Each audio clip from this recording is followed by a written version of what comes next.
Well,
Yo, what is going on? What's going on, peoples? Thank you for tuning in to another episode of I.O.W. Sports.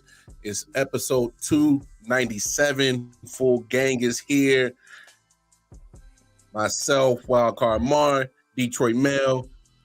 What up, though? The homie, Nick Shine.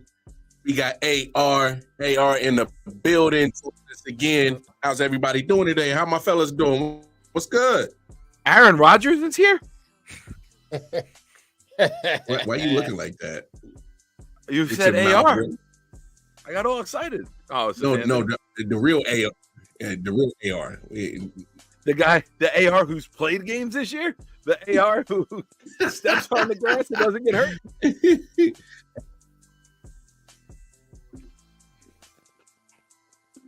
The real AR, baby. Man. Yeah, we got the real AR in the building. The weight room, dude. He's jacked. Yes, sir. He stopped by the other day, man. I was impressed. He's all jacked up. Looking good. 5 days a week. Built like a damn linebacker playing wide receiver. Man, don't nobody give a fuck about that shit, man.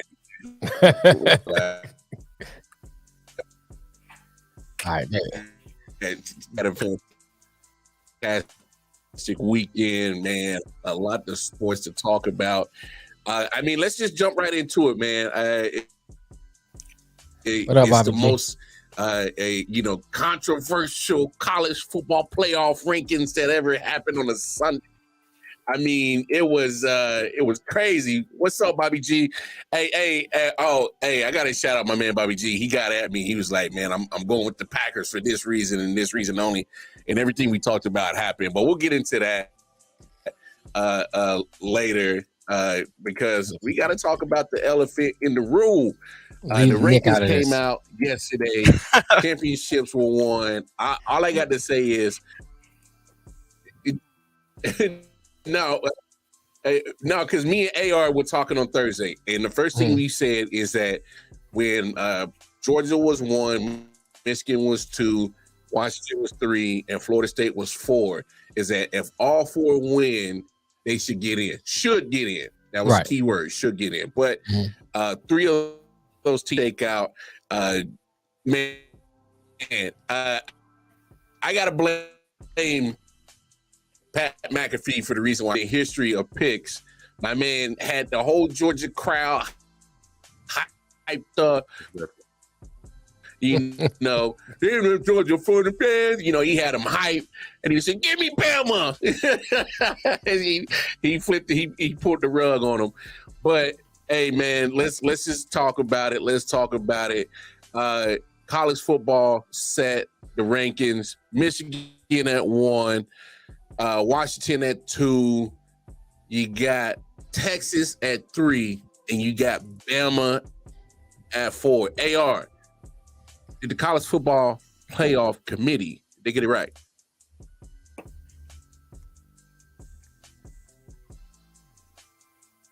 Maybe not. Yeah. Maybe is it me? You there? I couldn't hear. The other AR. My fault. Lamar, you're looking real bad, man. Yeah, Lamar's really bad right now. You're real bad. I just you typed. I glitching. don't know if it was just for me or for everyone, but Yeah, Mel and Anthony are coming in crystal clear. Your audio's in and out. that Kansas City internet. Yeah, I guess the cable people working in Kansas City took off after the loss yesterday. They got some barbecue. They got too much barbecue sauce on the lines. So what did he say? He said, "What do I think about the standings?" Yes, About they the get it college right. ranking. Yeah, they get it right. No, my internet's just fine. It's that No. It's what? Yeah, it's Okay, and just answer this question because yeah. we ain't got all day. We ain't got all day. What's it called? Yeah, no. I mean, depends the way you look at it. I know we talked the last show about it, and me and Nick had also talked about what's going to happen to Georgia if they lose. And I mean, it's just with 4 teams, you can look at it so many different ways, and it's going to get screwed up somehow. Yeah. I mean, I looked at it, I was like, listen, Georgia, 29-game win streak. Last 2 titles are theirs. They lose their conference championship, yes, but again, it's a rivalry game. Those kind of things always happen. They lose by 3 points. They go from 1 to 6. That, to me, I was surprised about that. I don't know. I think my thing was like, all right, move them to 4. If you have Bama ranked 8 before this week, they're not going to move up to 4, was my assumption, because, it's a big leap. Especially with Florida State being at 4, they won their championship game. I get it, quarterback, you look at injuries or whatever, but again, we had an Ohio State team in 2014, it was, when they won on their 3rd-string quarterback. They played Louisville, which is, not a top 4 team, but a ranked team, a championship game, a rivalry game, and they won. So to me, if you win your championship, how do you get knocked out of it? They're the first Power 5 team to go undefeated and not make the playoffs since it's been, in its inception. So to me, that was crazy because I'm like, all right, if Florida State wins, Michigan wins, Washington wins, they're all going to make it. And, Florida State got left out. And then Georgia got left out, which was the most surprising to me. I thought they would maybe slide to 4, just move everyone else up. So I thought it was going to be Michigan 1, Washington 2, Florida State 3, and Georgia 4. I thought it's kind of just was going to be that way. Mm-hmm.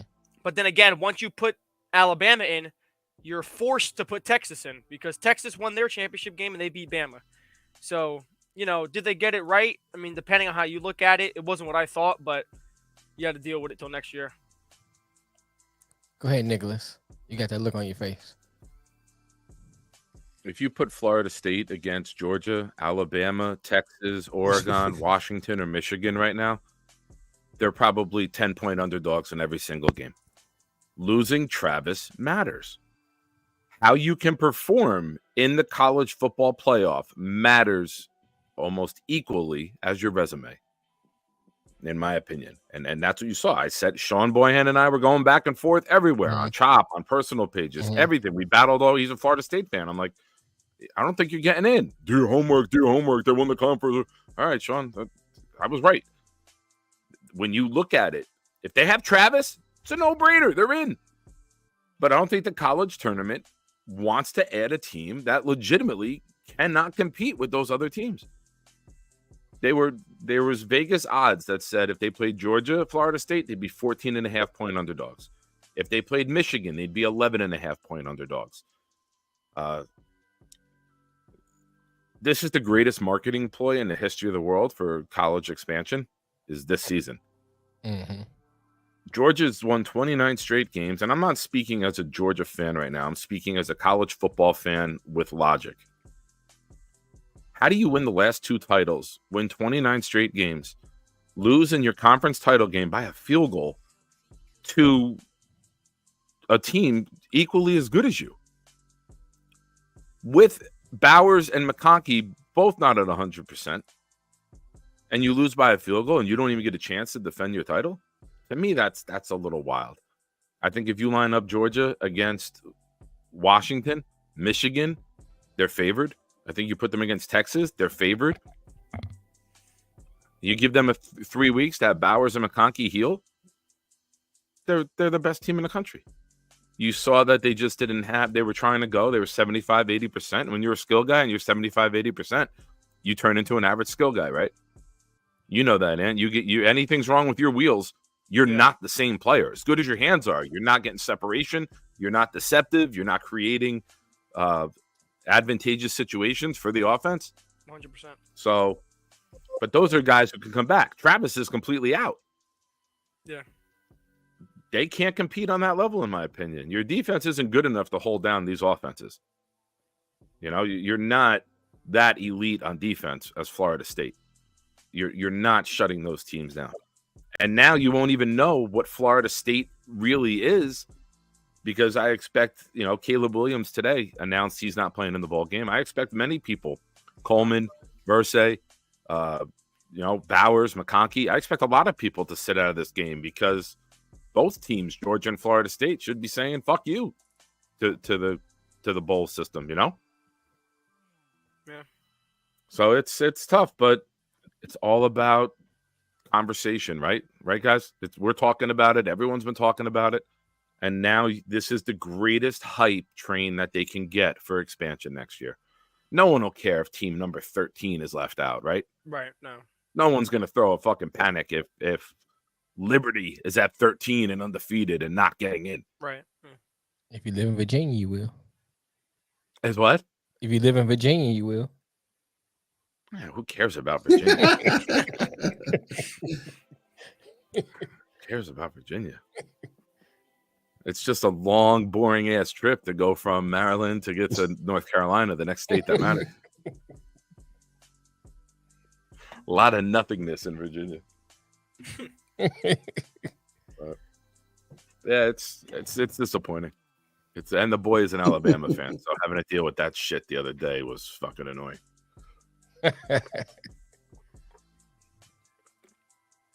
Yeah, I don't know, man. When I looked at it, I can see it from a lot of different ways. I guess my biggest thing is that because you have the NCAA who was totally inconsistent, that no matter which way you look at it, you can always argue any way. Because if you look at it from the standpoint, okay, they say, well, we never had a one-loss team jump so high. I remember when Alabama got in when they shouldn't have got in a couple of times because it was Alabama. You know, I can go back and say, well, other teams got in because of this. And then this time they say, well, Florida State didn't get in because they didn't have a quarterback. Well, to me, if you have one of your best players not in and you win the next 3 games, that's an argument why you should be in, to me. Mm-hmm. You know what I'm saying? So you can argue from that standpoint. So I just think that because NCAA is so inconsistent that it just gives me a headache sometimes. Every year when this time of year comes around, it's always something because they find a way to make us do what we're doing now, talk about it. You know, and then now, like you said, with the expansion coming in, we're gonna find a way for us to be talking about it again next year because it's gonna be a team on that bubble, and they're gonna find a way to either put one in that they shouldn't be in or take one out that should be in. So I just think the NCAA to get rid of them and find another way to govern college football. Fuck the NCAA. Yeah. And if I could just add this before we move on. Go ahead. It should be about the best 4. Yeah. Right? I agree. Like, I don't care what you do in the ACC. I don't care what you do in the Pac-12. Take the best 4 teams. Mm-hmm. And Vegas usually tells you. Georgia, Michigan, Texas, Alabama are the best 4. Whether you want to admit that or not, whether you agree with that or not, whether you want to talk about resume, if those 4 teams line up against anyone outside, they're all favored. Neutral ground, they're all favored. Those are the best 4 teams in college. Washington's nice, but I don't think they compete on this level. I think Texas knocks the shit out of them. I don't know, man. I like Washington. I like Washington, but my problem with Washington is when I watch them is that they leave a lot of points on the field. They do. There's a lot of times where Michael Penix have a great game that he'll overthrow a receiver or underthrow a receiver, or it's those little things. And when you play great teams, those little things it will lose you the game. And that's my problem with Washington. Right? Yeah, it's the difference. That's my problem with Washington. I mean, they're a good team, but they're a great team. I don't know. But here's their chance to prove it. Yeah. I'm looking right now. I'm going to say it's a rematch of the season opener, Texas, Alabama in the championship. That's the most probable. Yeah. Yeah. I know you don't want to hear that, Mel. I'm not doing that to poke at you and Michigan. Okay. I don't Michigan trust the Big Ten in a big moment. Michigan has to prove it. I won't say that. Ohio State won a couple championships. So I mean, although I hate to say it, but you know that's they part of the Big Ten. But I think with Michigan, specifically talking about Michigan, they have to prove first one. it.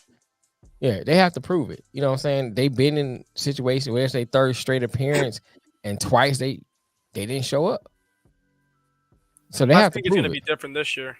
I think they're ready this year to take on Alabama. Yeah. I don't know if they'll win, but like I think there'll definitely be a close game down to the wire, especially the way they're built running the ball. Their defense is very good, so I don't know.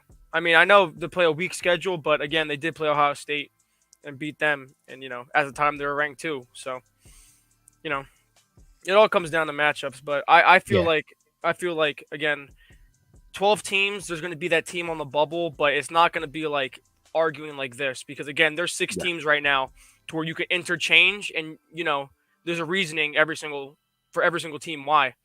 I agree with Bobby G's comment on the Giants were the best team and they won and upset the Patriots in the Super Bowl. So it's not always about the best team if a team's earned it. I agree with that. But again, with only 4 teams, you can look at it every way and there's like a right reasoning with that way.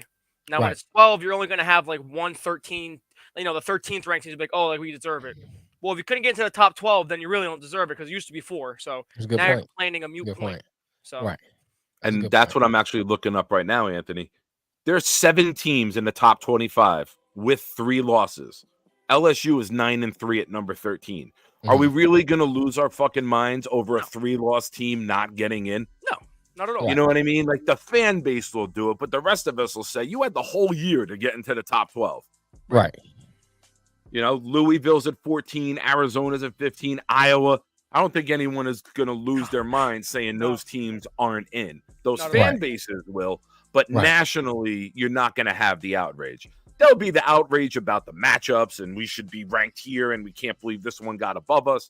But you're going to eliminate it. Even if you go 8, this year would be the perfect year for 8, right? Like 8 is Oregon's in, Georgia's in, Florida State's in, and then who's the other one? Ohio State. That's the perfect 8. Mm-hmm. Yeah, all of those teams you could say could legitimately go and win the national title, right? Right. Well, I think Oregon, Missouri, and Penn State are all interesting games as well for those teams. Yeah. Like 12, like 12 up to 10, really. I mean, Ole Miss and Oklahoma probably get blown out, but you know, Penn State both their losses to Michigan, Ohio State by 1 score. Missouri had some close games; they played well, and in Oregon, Oregon lost to Washington twice, which is number 3. So, those are up to 10, really, in my opinion, could all give each other a game. Yeah. Yeah. But so I think any of the top 8 could win the title. Yeah. Yes, they could probably go in and win a game, but I think any of the top 8, you can make an argument for. If you draw a name out of a hat and you had to argue for that team to win it, obviously Florida State with Travis, it's much easier to make. But you look at those teams, you draw a name out of a hat, you can make an argument for any one of those 8 teams being good enough to walk away with the tournament title. Yeah. Right. So I'm looking forward to next year because there's no reason Georgia shouldn't be in this shit. So let me ask you this though. So what do you think about those teams? Like I call it the Boise State effect. Those teams that goes and run the tables and they conference. Like Liberty's a good example this year, undefeated. Do you think they should get a shot, an automatic bid? Because they won't get no other way of getting in. So get them automatic bids, so they have a chance to prove themselves. Start a B tournament. Okay. So start like NIT for football. Yeah, like exactly. Yep. Now that you got the top 12, you got your games, you got your 8 games, right? Right. Or whatever they do, however they're gonna tier it, right? 10 games. Or 11, 10, 11, whatever you got. Take the next 12 and do like an NIT and have other bowl games with a tournament. Now you're getting, but I'm thinking on the run right now. I'm thinking out loud with it. There's going to be so many kids who sit out and aren't going to take the chances of playing 3 more games, not for a national title. You know what I'm saying? True. So but I'm always about a tournament. Why do we love March Madness? Because anyone can get in, anyone can win, anything can happen on any given day. And it adds an extra element and excitement to the process of finding a tournament winner. To tell us, like they did for years, it's this team versus this team. Well, that team lost to this team. Why aren't they in there? Play a goddamn tournament. Yeah, I think, but basketball is a little different than football because with football, if you don't have the physical ability to match up with the other people, you're gonna get blown out. Within basketball, it's not. I don't want to say it's not physical, but you know what I'm saying. If you have the quickness and ability to shoot a shot, you can probably get past some teams. Versus football, you actually mano a mano, manning up and going up against somebody. So if you saw a small team, but in theory, you get ran over. Right. Yeah. You know what I'm saying? Within basketball, you can be a smaller team and you can probably find a way to maneuver around the bigger team and win. I had an idea years ago to take 256 college football teams, and every week is a tournament, and then that's how the whole college football season is a tournament to decide the winner. And when you lose, you get matched up in other games, right? Right. But play in a tournament from week 1. The whole season is a fucking tournament to determine the winner. Crazy. That would be crazy. I mean, You can't argue it. You can't argue it. Everyone's in. Here's the thing, though. College football hates no discussion. It would have a clear-cut winner. You couldn't say we didn't have a chance. Right. How you looking, Mar? You good?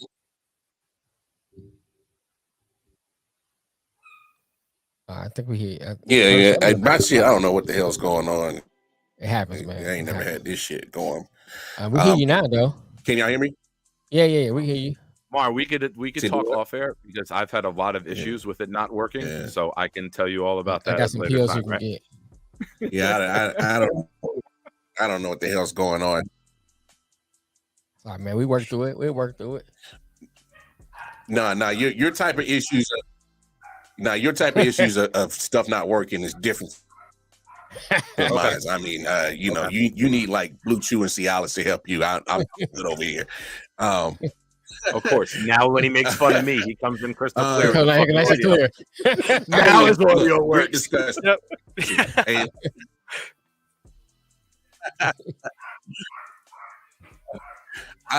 I'll say this. I obviously we all hate agreeing with Nick, but he hits it on the head when it comes to a tournament is the best reason to have to settle this discussion because it makes it hey, nobody's crying because you have the best teams in there. Right. Now I feel for the boys at Florida State. All right, I feel for them so much because here's the thing with the NCAA. I think they have cell state criteria to leave people in or out of the tournament. You didn't. You never did. It changes all the time. So that's where I know we want to say, hey, without Jordan Travis, Florida State will get their ass kicked by any and everybody. We don't know that.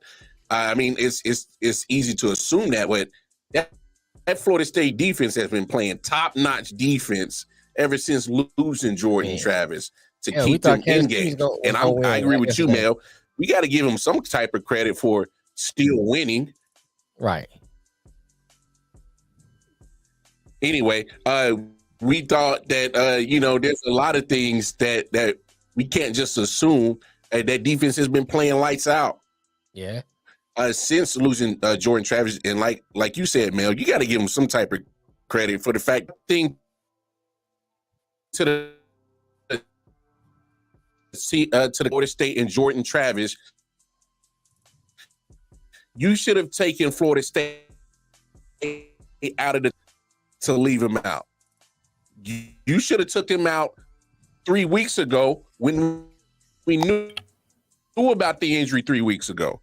We knew about this. Exactly. So if you felt that the injury made that much of a difference to Florida State, leave him out of the top 4 2 weeks ago. Don't leave him into the top 4 and then wait till they come to the last rankings. Be like, you know what? That injury makes y'all look so much different. No. The Ben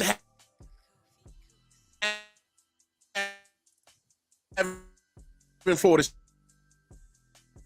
State out weeks ago and say, hey, Florida State, yeah, we need y'all to have some style points before we put y'all back in there. That could have alleviated a lot of pissed offness from Florida State fans in their fan base. Yeah, I agree. If you had Texas and Alabama jump them before this game, I think I understand I understand the issue.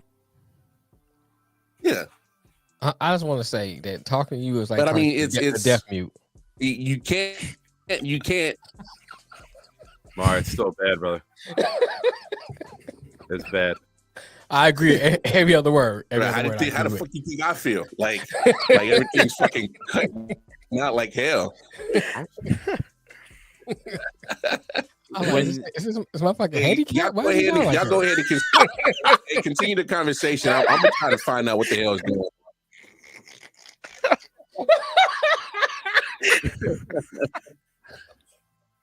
I didn't even hear the joke to laugh. It was so bad. I didn't even hear the joke to laugh. It was inappropriate. It's inappropriate. Sorry. Oh man, those are my favorite jokes. No, we go. If you would have dropped Florida State when Travis first got hurt, that makes sense, right? Right. If you say the present state of the team without that player, we can't keep Alabama, Texas, Oregon behind you because you're not the same team. Mm-hmm. Right. I think people get fascinated and fixated on what the team was. Right. What is the team? And let's call out the BCS or whatever the fuck it's called. They wanted Louisville to solve their problem, right? They wanted Louisville to win this game and make it easy for them. Right. And the fact that Florida State did the job with the third quarterback, even though it looked like the Jets' offense. Fuck you guys. But couldn't that be an argument? They were hoping that Louisville knocked them out, and then problem solved, right? I think that they definitely have a case because it's like, all right, we just did that with our third string quarterback. So So if we would have won like that the same way with Travis, we scored that little points, then you would have put us in just because he was playing. That makes no sense. Like he said, bro, take him out when he got hurt. If you think that they couldn't make it, take him out. Because like I said, if you have Bama at 8, and I saw on TV actually on ESPN, they had one of those guys on there. They're like, to me, when you have Alabama at 8, even if they win, you're not jumping them 8-4. Right. You got teams like Texas that are going to make it over them. If Florida State wins, they're going to make it over them because you have them at 4. I've never seen a team be at 4, win their championship, and then get knocked out.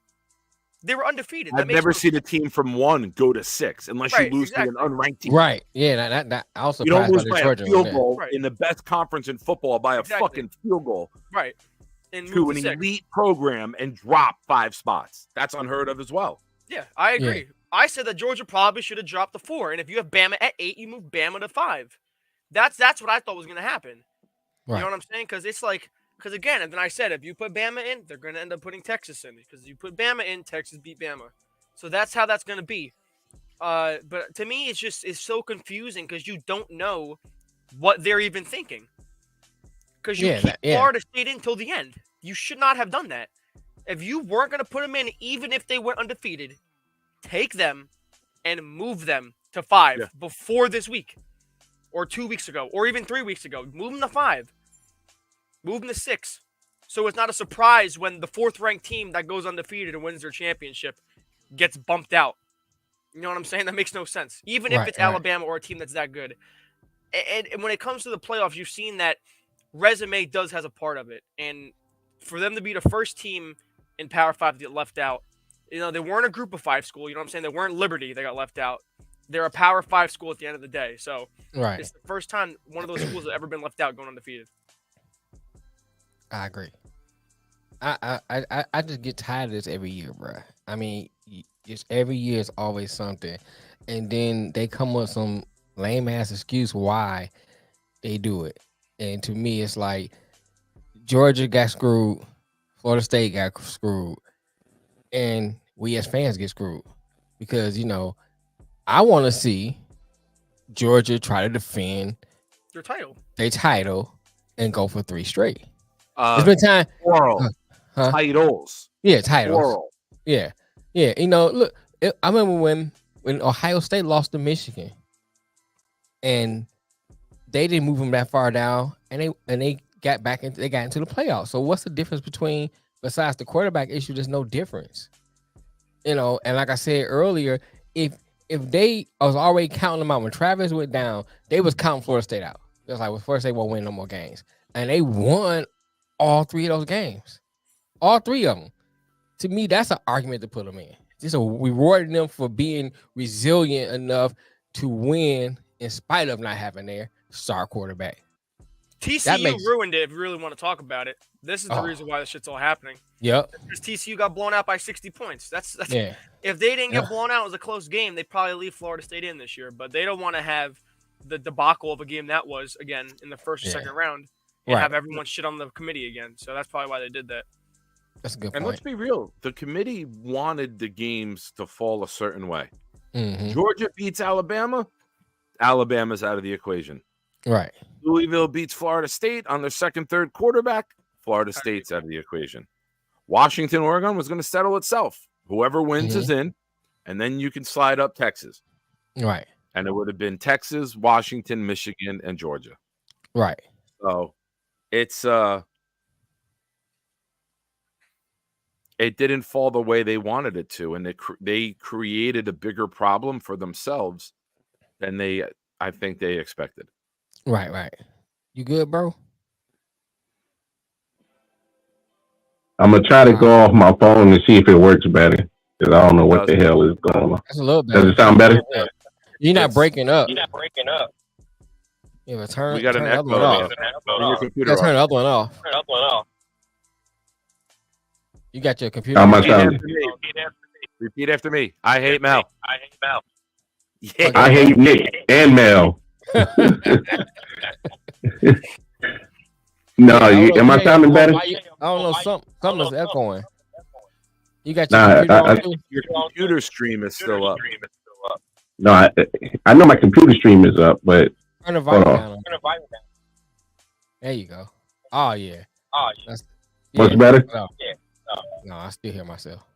Oh, we'll work with it. Just keep playing. No, I don't hear the echo anymore. And now I do that. I said that. Fucking Nick. Nick's fault. Whatever comes out of his mouth just spawns into being. Nah. You got hold on. What is your headphones here plugged into? You're plugged into my plugged into my roadcaster. I just went ahead and turned my computer shit off. All right. I'm just trying to see, because actually you guys sound better and look better. It ain't as glitchy. I'm just trying to make sure. I'm just trying to make sure my shit is all right. Besides the echo, you down. Besides the echo, you good. 1,000 times louder than any of us. All right. Do you have? Did that clear it? Yeah, that cleared it. I don't hear the echo anymore. Now you say something, Lamar. You? All right. We good. That's perfect. All right. But no, teamwork makes the dream work. Unlike the college football committee, you sons of bitches. Look, it's the committee's fault. Well, yeah. Well, I mean, we also got to be. Here's the thing. I know, and this is a little bit above your age range, AR. I know a lot of people bitch and moan about the BCS. I know we did. What the hell is a computer coming up with, who should play for a national championship? Now that we got this shit, it's not like it was that bad.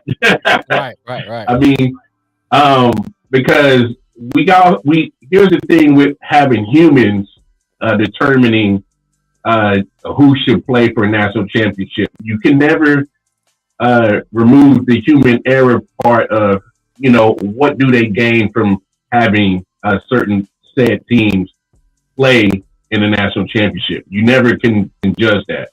Are you getting the true results from these humans? You know what I'm saying?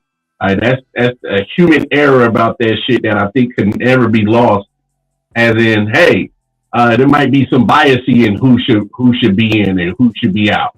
I mean, hell, do we know if there might be some people that hate the shit out of Florida State right now and glad that they didn't get in, or there must be some SEC, people that say, hey, I'm glad that we put these people in. I mean, you never know what the hell can go wrong when you got human error or human people involved in this shit, man. So it's a no-win type of situation, man. I don't think it'll ever get right.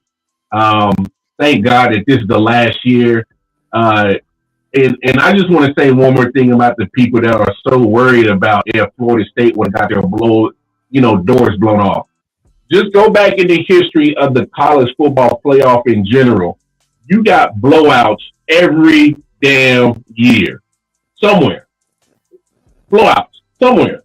Somebody's getting their doors blown off. Like I'm just, a conference team in a Power 5, I get it. It's the ACC. It's the weaker conference of those other Power 5. But damn it, I feel for those boys, man, because they work their ass off and they don't get a chance to even prove it on the field that they can possibly be the best team. I think that's the most important thing about this thing is the decision was made about ratings. The decision was made about viewership. The decision was made about money, point blank period. That's what the decision was about.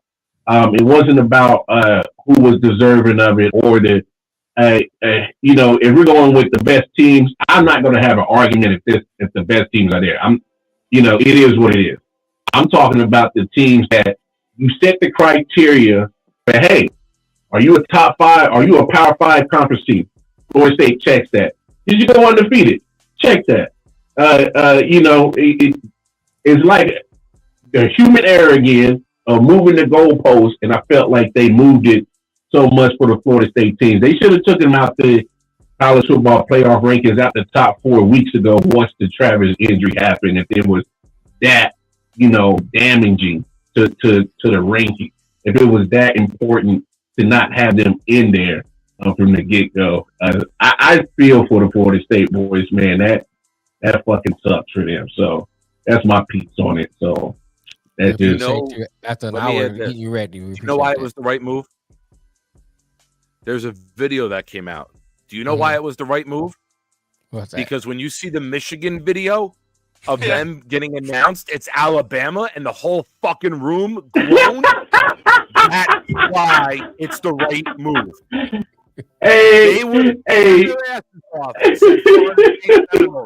Those motherfuckers saw Alabama and went,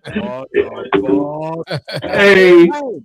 And then there was like 5 seconds before they started cheering, like, all right. But the whole room was shook the minute they saw the SEC team pop up. Hey, Nick, I'm glad you said that because I saw the same thing. Them boys look like, oh, shit, here comes Big Bad Bama. They just won the conference championship. They look like they back to being the roll tide and they about to roll our ass. That's exactly what the fuck y'all look like. And I'm like, wait, hold up. You can't sit there and act like you scared now. Don't do that. You look like, bro, they look like they saw a ghost. They was like, oh, shit. I just got an alert. My transportation's here for therapy, but I'm going to leave on this note. I'm going to drop this bomb, and then I'll hang up and listen off air. All right. That Michigan room looked like the DNC when Hillary Clinton had to announce that she lost to Donald Trump. Everybody thought they had a guaranteed win, and they were like, oh, shit. Oh, shit. I'm Nick Stein, and I support this message. Fuck that. Go get on your show. Oh, shit. Yeah, no, they look scary. But I saw this meme, and it was like Harbaugh trying to email the NCAA saying to suspend him again for another game. Harbaugh would be like, please, I don't want to do this. I don't want to go out there. Nah, that's a fact, man. Them jokers look like they was like, oh shit. We gotta. Yeah. Don't be scared now. Right. Yeah, man. Do what you gotta do. But I will say this: I think that Texas and Washington matchup has the potential to be a shootout. I think it's going to be like a highlight. If the over under in Vegas is like 55, I'll probably go over. I think they got the potential to like just straight up put up 30 points apiece in that matchup. I think that's going to be a highly explosive offensive matchup right there. I think that's going to be a dope matchup. And the way that, like I said, in the way that Michigan looked like they saw some ghosts when Alabama got announced as their opponent, they looked like, oh Lord, hey, this is the time that Michigan. I think this is Michigan's chance to show that hey, we belong with the big dogs. I would say this: if their NCAA rulings and whatever they find out, because we got to keep this in mind, the NCAA hasn't finished their investigation. They haven't finished their rulings on the Harbaugh situation. Right. If he loses and they come down hard on Michigan, mark this down. I'm dropping this take right now. Harbaugh will find a way to get his ass back to the NFL and watch the Chargers after they fire Staley. Carolina need a coach. Carolina need a whole. Nah. Carolina's good. They're going to go after. Carolina's going to go after. What's his name? Kellen Moore, because Kellen Moore is going to feel like he was robbed of the Chargers job, and he's going to end up taking the Carolina job, and Harbaugh is going to take the Chargers job. Mark my words. If they lose and he gets some type of weird suspension, or Michigan gets some type of bowl ban or lose some scholarships, he's up out of there. He ain't gonna stick around. He gone. And Ohio State fans, I've been hearing y'all crying, bitching, moan too. And guess what? It's y'all fault, because for the last 3 years you haven't beaten Michigan, and we all know damn well the winner of the game of Michigan and Ohio State automatically goes into the Big Ten championship, and that's just been automatic for the last few years. So the fact that you haven't beat them the last 3 years, that's y'all fault, and it keeps y'all at championship weekend on the sideline idle, and that's y'all fault. And y'all don't give the committee a chance to say, hey, well, maybe they should or shouldn't be here. You leave it up to the committee every year for the last 3 years. I don't want to hear no bitching and moaning from Ohio State fans. It's your own fault. You want to be in the conversation? Beat Michigan, win the Big Ten championship, and you have all the clout in the world. But you don't do it. You haven't done it the last 3 years. And that is another piece on why Ryan Day probably should get fired. Just in my opinion. Just my opinion. But we'll see. All right, Nick. Appreciate you, though.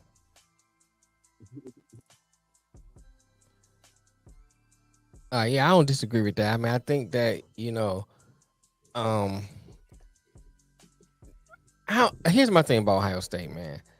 I said it from the beginning of the season, they didn't look all that strong as they normally do as Ohio State. They had some struggles against some teams at the beginning that they normally don't struggle with, and so when they came into the Michigan game, normally I'd be like, oh, I'm a little nervous. I didn't really feel nervous. Because what I saw at Ohio State from the beginning of the season to up to that Michigan game, they just didn't look like the same Ohio State. I said the same thing about Bama and Georgia, but you saw towards the end they start picking it up, and you can see them going on a roll and getting better and better. I didn't see that at Ohio State. It just kind of stayed the same, and kind of almost like they kind of just limped into that game. And so, I still don't think they should have dropped as far as they did. But at the same time, they didn't look like Ohio State used to seeing. All they was is Marvin Harrison Jr. and that's it. Yeah. Hey, there was no reason for them to be in my opinion. Exactly. AR. Hey, matter of fact, Their quarterback said, "Motherfucker, I'm out of here." Yeah, I saw that. Got into transfer. He said, "I'm out of here. I'm getting the fuck out of here. What the hell going on around here? This ain't no Ohio State I thought I was signing up for." For real. He said, "I'm about this bitch." He said, "Bring back Haskins." I'm not gonna let Carl Hurd live it down. So, bring back Haskins. He let y'all know in person. I be trolling him every day. Oh Lord, I can't with y'all, bro. No, but hey, we'll see what happens with the college football playoffs, man. Hey, go ahead. I'll let you take it over, man, since my shit's fucked up, and drive the bus, man. All right. Are we going for who we think's gonna win it all? We can't. Oh, yeah. Go ahead, AR. Kick it off. All right, so I'm dropping the hot take. I'm going Washington. Wow. Oh. Washington. I'm going Washington. So you think Washington beats Texas, and then you think Bama's going to beat Michigan, then Washington plays Bama and beats Bama? I really don't know who's going to win that Michigan-Alabama game because, like I told you, I think Michigan looks very good. The way they control the ball, they don't need to score a lot of points because their defense is good, and the way their offense is, they just control the clock, man. Run the ball, dink and dunk it, but they get chunk yards on their passes. I really do like Michigan. But again, Alabama is Alabama. Again, you never know with them. They could beat anybody, really. Go ahead.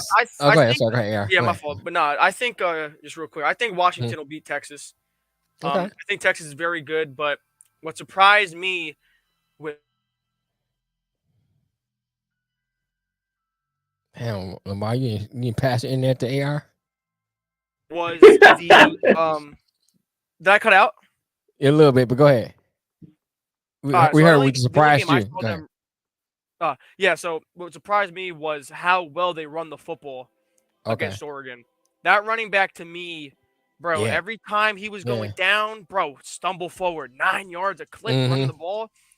I assumed that Washington was, air it out. In the time, I seen him run the balls against Oregon State in that rainy game. You know what I'm saying? Right. That's whatever. But, Oregon was 10-point favorites. They didn't give them a chance. And they came in and they really controlled that game from the jump. They made it interesting at the end, but that game was Washington's all the way. So that's my pick. I think Washington could win here just because their offense is so good, and if their defense plays, to the level they're capable of playing, obviously, because again, Oregon's one of the best offenses in the country. I think there's no reason why Washington can't win. If Penix plays his game and they get the run game going, no doubt in my mind that they can win that thing. Okay. I'll say this. I think if Michigan beats Bama, they win it all. And I think the thing about Alabama is that, and I think it'll be problems for Michigan is the running quarterback. You know what I'm saying? They can keep him under control and force him to throw the ball. He has an arm, and he can throw it deep, but he's not accurate. Like the underneath pass and the out routes and stuff like that. He's not that accurate in that.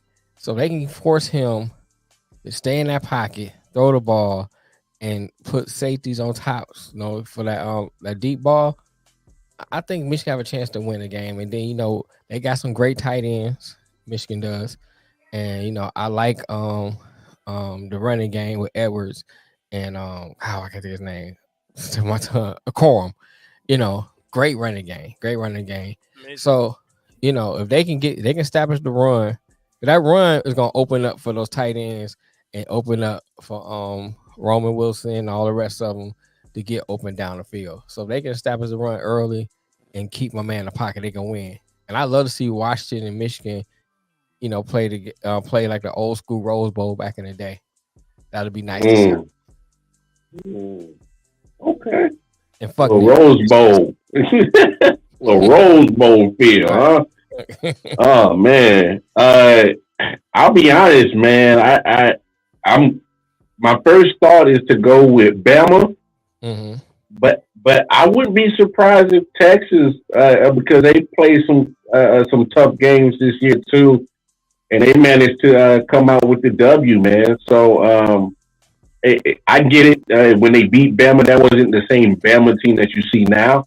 Yeah. But you can still, that's still a nice little feather in your cap to say that, hey, we're that one on that lost side for Bama. So I would love to see the rematch of Texas and Bama, and probably I still rock with Texas, them Longhorns. See if they can do it. It'd be their last hoorah to the Big 12 as they leave the Big 12 and say, hey, yeah, we're the national champs, but we're going to the SEC next year. So miss us. We love you too. Hey, that's gonna be fun having them in the SEC too. Right. Yes. DM, Oklahoma going to the SEC. I mean, you look at Washington.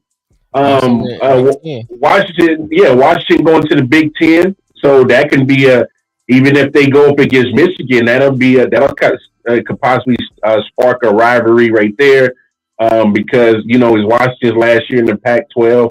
I mean, you saw a lot of teams that are almost have their swan song in their last few days as conferences. Hell, if I'm Florida State, I'd be like, because of what the hell happened to us, I'm getting the hell out the ACC. So they tried a couple of times to get out of ACC. Man, they better do it again. They're not going to need to now, though. With the 12 teams, it don't matter now. I mean, they could just win their True. You just got to be in the top 12. I think that's manageable to be in the top 12 at this point, instead of being in the top 4. So I'm glad they made it 12, because if they would have made it, because I was debating before they put it out that it was 12. I was thinking they either do 12 or they do 16. But I'm glad they didn't do 16. They just give the first 4 teams a bye, because I feel like if you extend that to 16 and you have 1 through 4 playing 16 through 13, that would be like that's just gonna get out of hand. So I'm glad they get the first 4 teams a bye. Yeah. But man, go ahead, Mel. Go ahead, draw this bus, man.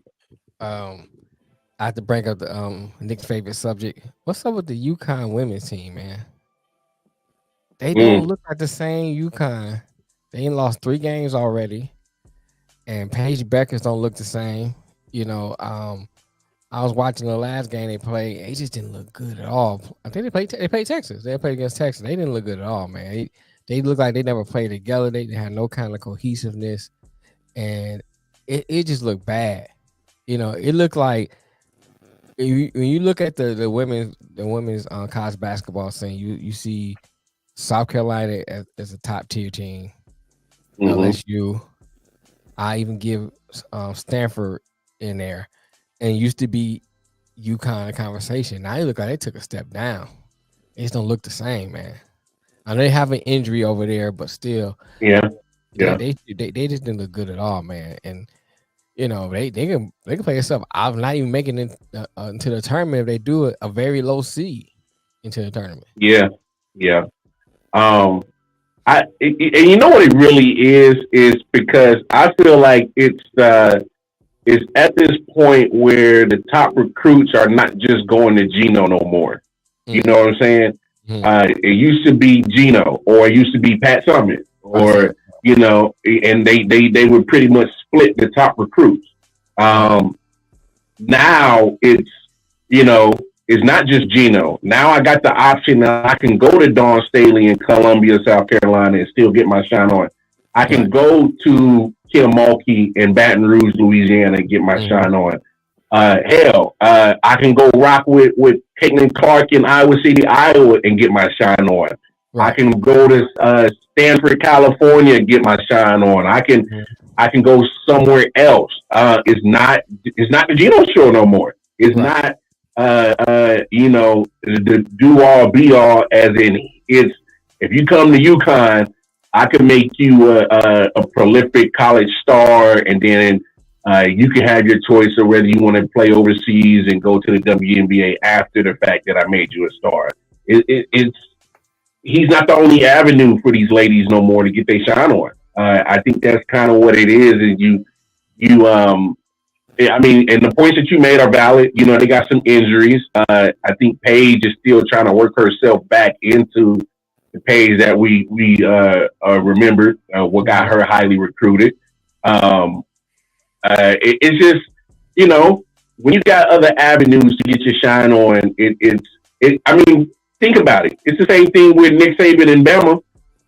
There's other competitions where you can go to get your shine on as a collegiate, you know, student athlete.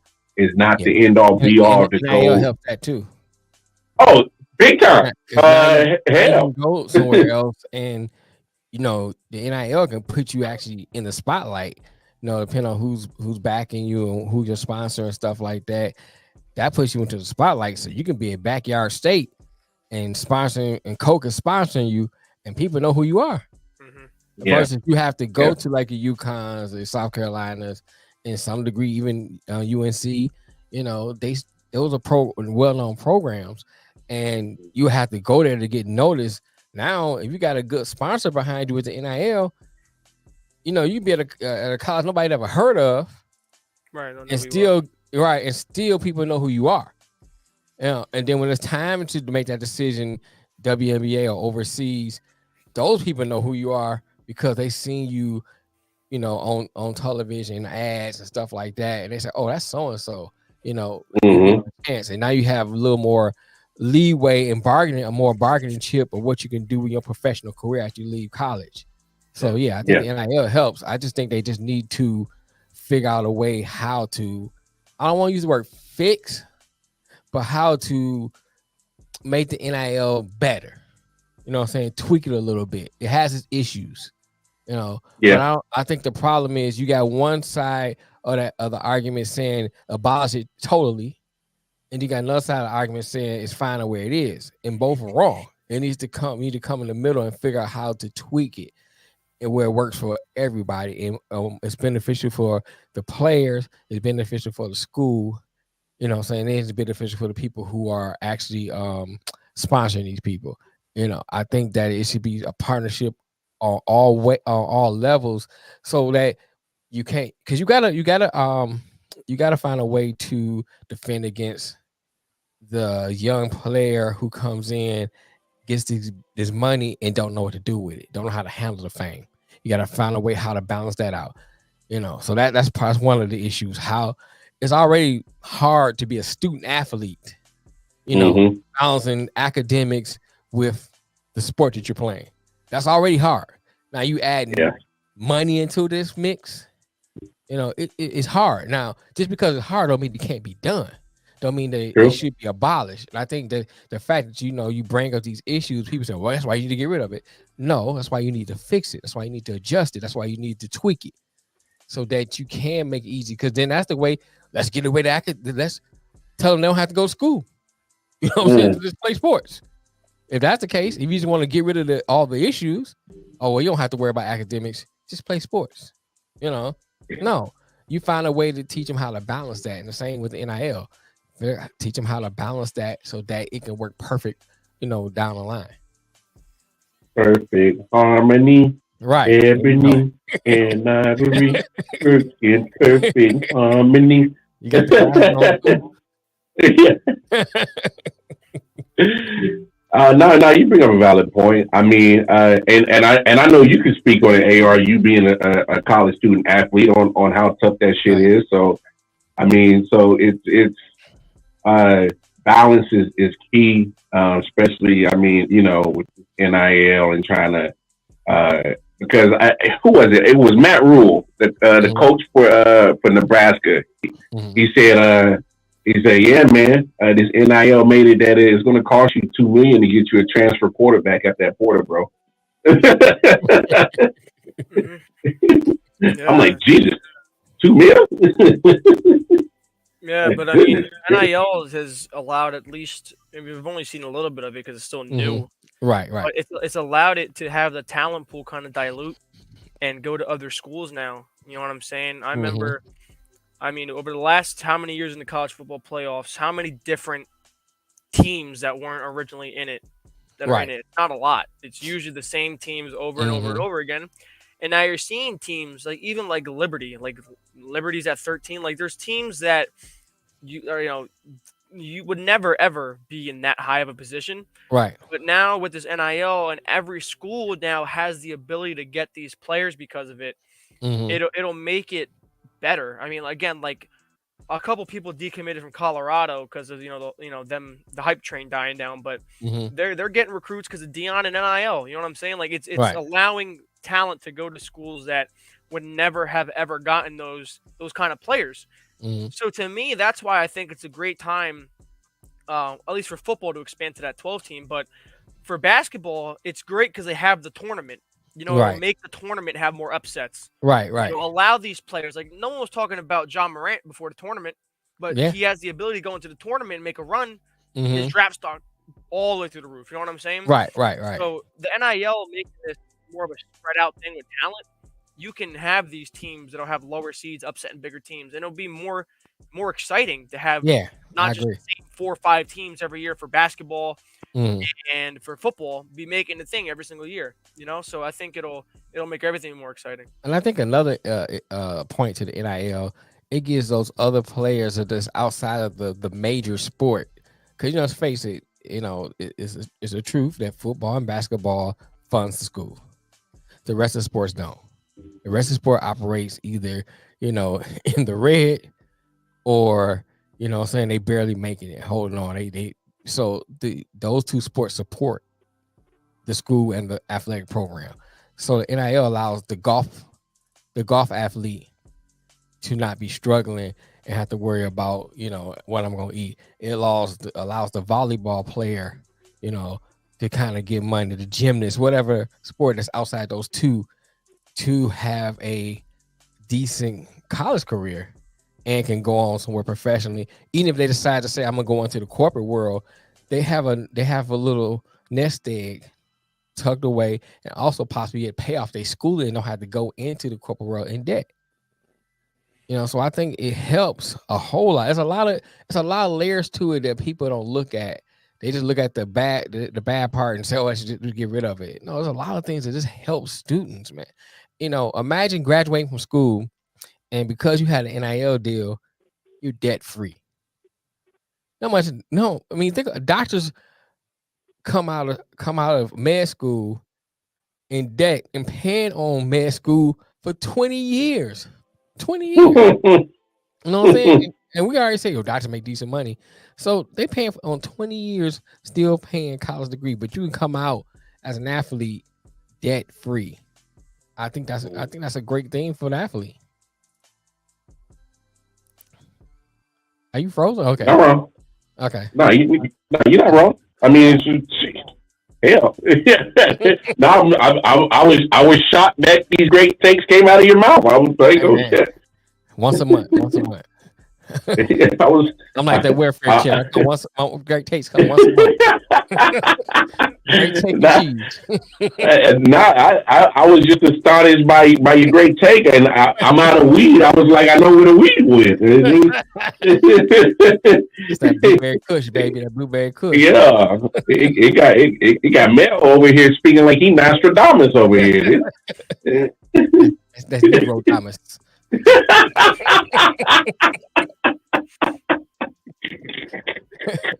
Well, let's go to the NBA, man, because since speaking of teams don't look the same, what's up with the Warriors, man? The dynasty over with? Man, we've been trying to tell them. Every time I look, they losing the game. Can't hang no more, bro. Too old. Thank you, AR. We've been trying to tell them. Like now. Step the ball for 35 points, they don't win a game. Man, this is ridiculous, though, bro. I mean, they don't even. I mean, the whole thing about Chris Paul, they got Chris Paul. I was like, okay, yeah. Exactly. But they got another old dude who gets hurt and then he chokes. Right. So it's like you just got a bunch of senior citizens on one team trying to win a championship. It's like when the Lakers signed Melo. Right. You know what I'm saying? Cool, you got Melo. He can't play defense and he sits in the corner and shoots a 3 all game. Like that's it, man. It's about time that people realize like you gotta change things up every once in a while, get things young again. Should have traded Clay when he was playing well. Right. I said that they should have traded Clay. I'm a firm believer in that. You know, I say it all the time. You trade people while they have value. Right. You don't wait now. You gotta know when to hold them, know when to fold them, For real. know when to trade they ass before they get old. Hey, see, AR, this is why we have you on the show, because you come with some logical shit. Because me and AR have been talking about that over the summer. We've been talking about that just forever. The fact of the matter is when you got old motherfuckers, and then you added another old motherfucker in CP3. Older. Yeah. like, and then you still got old ass Draymond still doing his old ass antics with the being a junkyard dog for the team and shit. So it's like, his WWE character, That's the only exciting thing about the Warriors. Yeah, he's in headlock during the game. You know what I'm saying?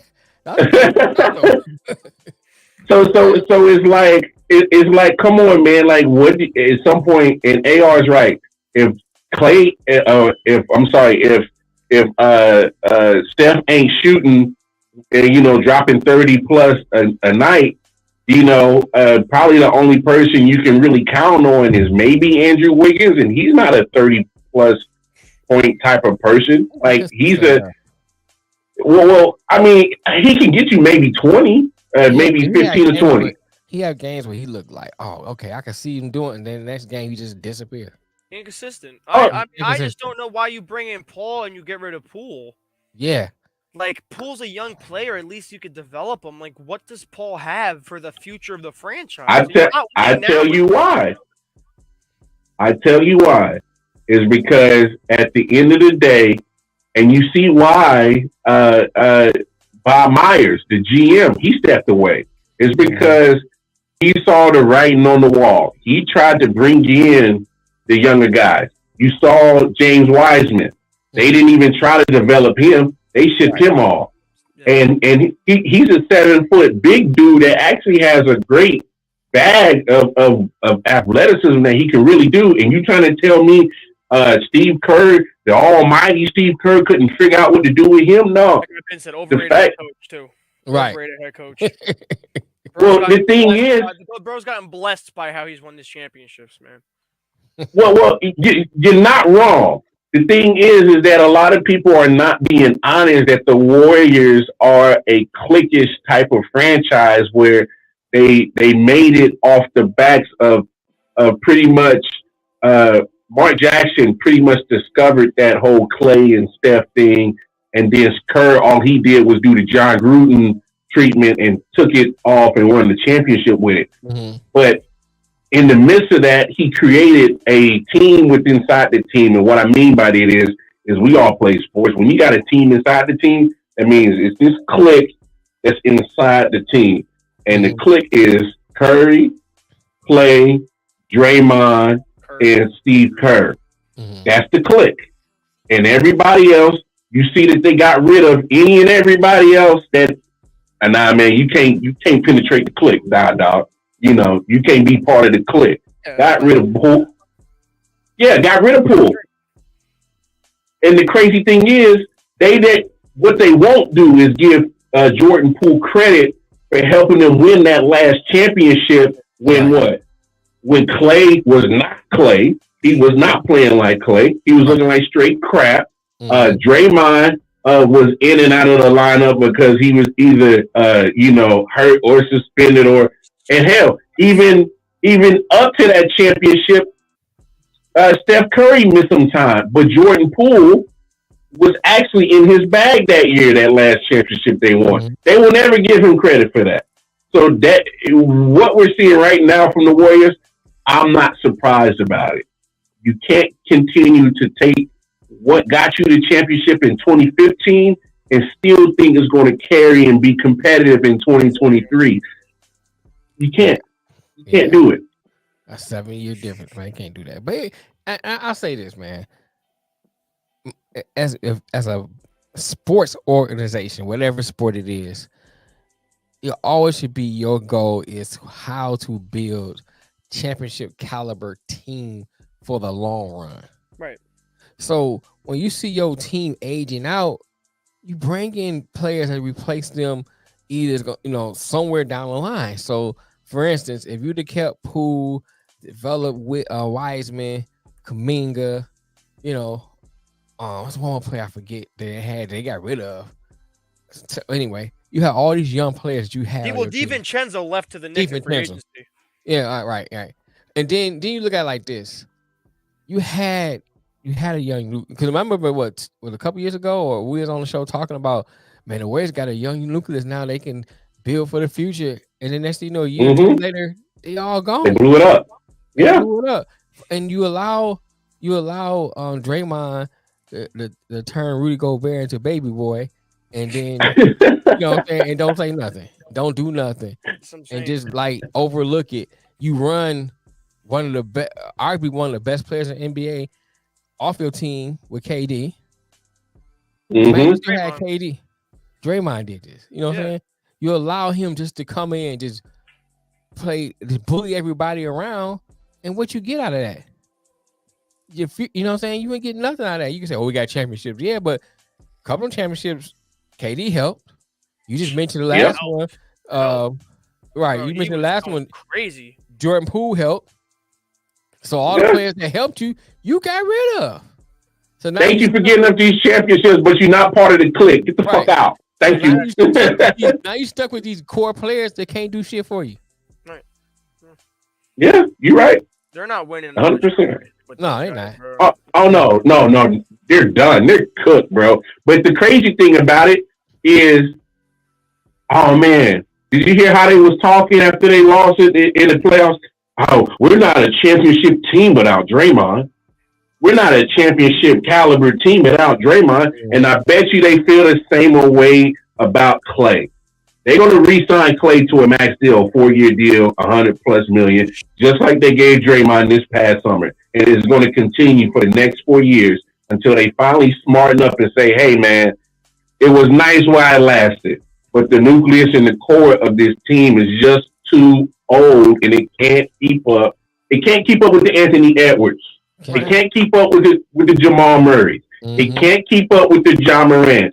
It can't keep up with the Trae Youngs. It can't keep up with the De'Aaron Foxes. It can't keep up with this next group of young, talented players in the NBA. And you expect them to win a championship? No, them days are done. Hell, you barely even getting into the playoffs as it is. So let's be frank about the situation. The Warriors are cooked. They make the playoffs, I'd be surprised. Yeah, and that's why I gave the Lakers so much credit last year, and it worked out getting all those young dudes to come in and develop them with LeBron being the old guy and AD being a veteran now. You know what I'm saying? Like, all those young dudes, even though D'Lo sucks sometimes, but you know what I'm saying? He's figuring it out. He's figuring it out. And then you got Rui, you got Reeves, you got Vanderbilt. Like, you got dudes who are young and make up that core of that team along with LeBron and AD. Right. So you had that with DiVincenzo. He was a good player. You had that with Poole. You know what I'm saying? You never gave Wiseman a chance.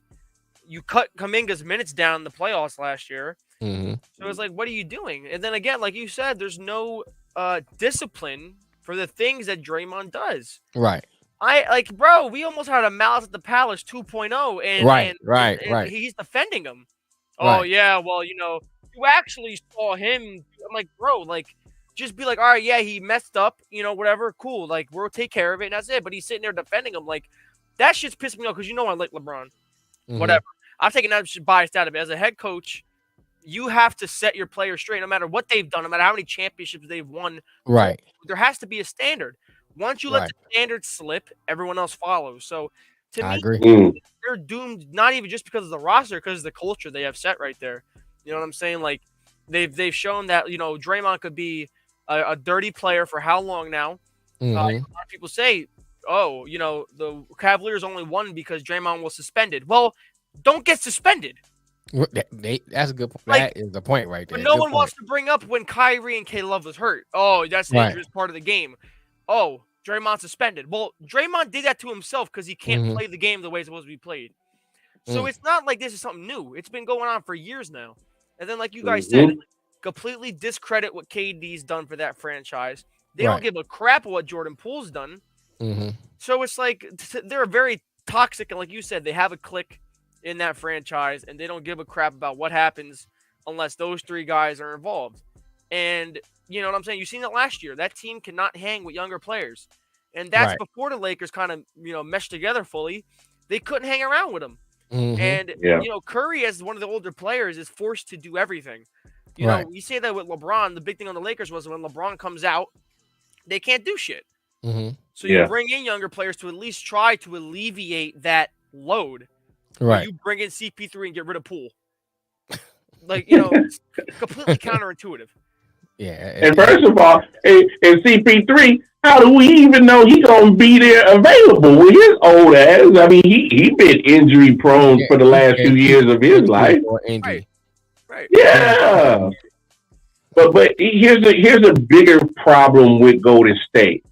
It's obviously it's the clique, but it's the and you kind of spoke on the AR. It's the culture of that clique has reached to Dunleavy Jr., the general manager. He talks like he's Steve Kerr, saying, "Oh man, we must have Draymond. He's so important." And it's literally through the whole organization in the front office, from president, owner, down to general manager. They all look and sound the same, like Steve Kerr and the rest of the clique. They all have this same mantra. That's why they're going to be in trouble. Is because nobody is willing to say, "Hey man, maybe we should have stuck with the Pool. Maybe we should have stuck with Wiseman, Kuminga, Bob Myers at general manager. Maybe we should have tried to actually punish Draymond, and hey, we still could have KD."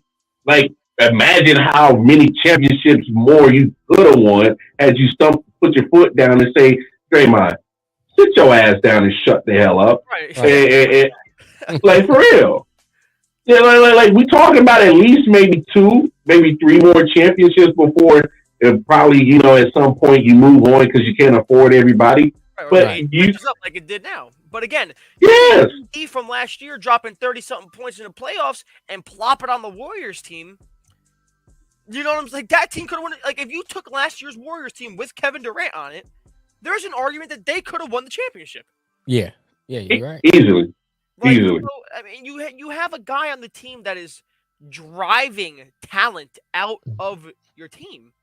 He is taking players and driven them out of the team. Like the whole Jordan Poole incident, like Jordan Poole talk a little bit of shit or whatever, and Draymond punches him in the mouth.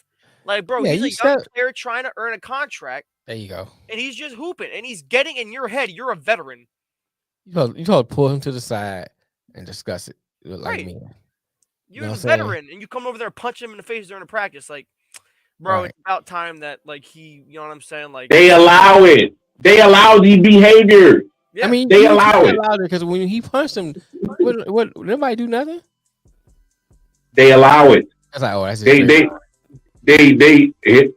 Hey, Draymond doing Draymond. You know, being he's just gooning like he always gooning. You know. Come on, man. Draymond. He just won a WWE championship. Right. Hit him with an F5. Right. Facts, man. It's time to move on to the NFL. I talk about yesterday's games. So Lamar, we're gonna put this on you now. Really? That's what we doing? Yeah, man. Because you messed me up, man. You supposed to beat the Packers. I'm looking for him, what I'm saying, to help us out. I picked him in my pick at work. I'm like, can't see gonna win this game. I ain't even watched the game. I just looked up and saw the notification. Like, what the hell? How the hell you think I feel watching that shit? Yeah, I was like, goodness gracious. Is Kansas City in trouble, man? What's up? I'll say this. That offense, it is not just the wide receivers. I think it's a mix of bad wide receiver play. They running into the coverage instead of running to the open space where Mahomes is throwing the ball. So I don't know how they're not fixing that already. But I'm also looking at how the play calling and the player rotation. If you got certain people who are cooking and got the hot hand, For some reason, Andy Reid and Matt Nagy says, "Hey, man, this guy is doing good. Hey, man, come to the sideline." No, you feed him the ball.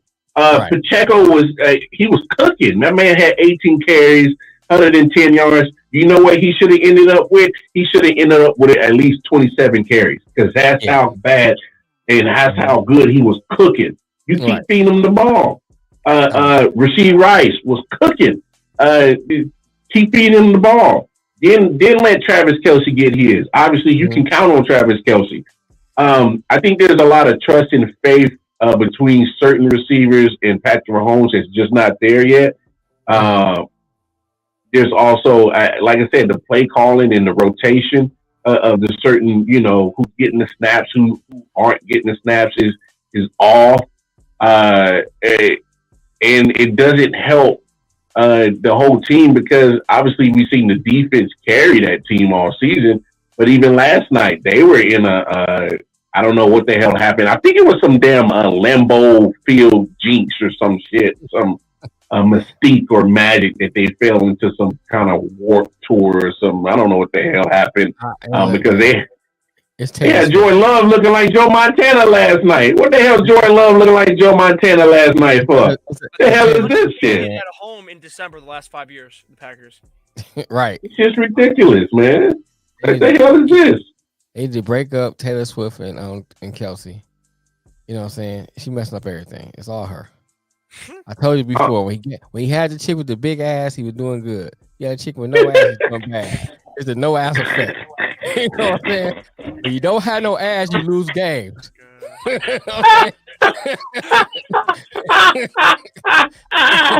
That's all it's about. Hey, he went from the candied yams to the pancakes. And I ain't talking about the fluffy pancakes. He went to the little thin joints that come out the freezer. And you gotta put them in the microwave. They flat as hell. Little bites. He went from the yams to the crepes.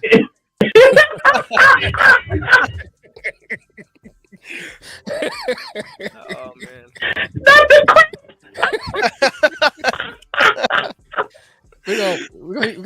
Let me say this though. I didn't watch the game, but I have watched a few games at Kansas City, man. And I said this before. Is it the Bieniemy effect? We argued this about when Bieniemy was there, how much he's involved, why he couldn't get a head coaching thing. Maybe he doesn't call the plays. All this was said about him. Now he's not there, and our offense strangely do not look the same. Well, I mean, yeah, I agree, but dude, like they gotta. For the most part this year, they've shot themselves in the foot. Like they have 2 losses they shouldn't have, and that's nothing to do with coaching. Again, I didn't watch the game last night either, so I couldn't tell you how they lost. I know, like my boys was telling me earlier. I didn't know the Packers won. I just assumed the Chiefs won. But AR, they lost the same way that they lost the other game. Shot themselves in the foot. And I know my fellow Chiefs fans, I don't give a damn if you hate me, DM me, and try to inbox me with some hate shit. I don't give a damn. Fact of the matter is, we can't put the loss on the bad officiating. Was there some bad officiating? Of course. But you can't just drop it on the officiating and say that was the reason why we lost. No. You got to look at the fact that the offense was not gelling at full capacity. You get to the red zone twice in the first quarter and you stall and you end up kicking field goals. Right. You leaving points on the table. Right. You leaving them off the scoreboard. The fact that there was times that you couldn't sustain drives and you leaving your defense on the field for majority of the time. Hell, the defense sometimes couldn't get off the field. So I don't want to hear none of this. I don't officiate. I know it was bad, but you got to also look at yourselves and look at the damn mistakes that you did that cost you points, that cost you drives. It was some things that again, AR is 100% right of the games that he watched, and you are too, man. You self-inflict yourself. I mean, you have things that you did to personally take away from you winning the game. Yeah. I ain't trying to hear that bullshit about the refs and the officiating. Refs, okay, let me say this. Yeah, the refs can affect the games, but here's the thing: the Kansas City Chiefs that I know, that I've seen play, have a prolific, high-scoring offense.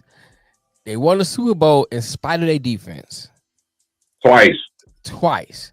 Now they have a pretty good defense, but prior to that, they didn't have a defense. They were just known for that offense. It's rolling. Right. So, Mhm. if they got to put up 40 to beat you, they put up 40 to beat you. But they found ways to win with not so great defense. So my thing is, you go to this year, you just don't see it. Yes, some are self-inflicting, some from drop passes. A lot of things they have done don't look what you used to seeing in Kansas City.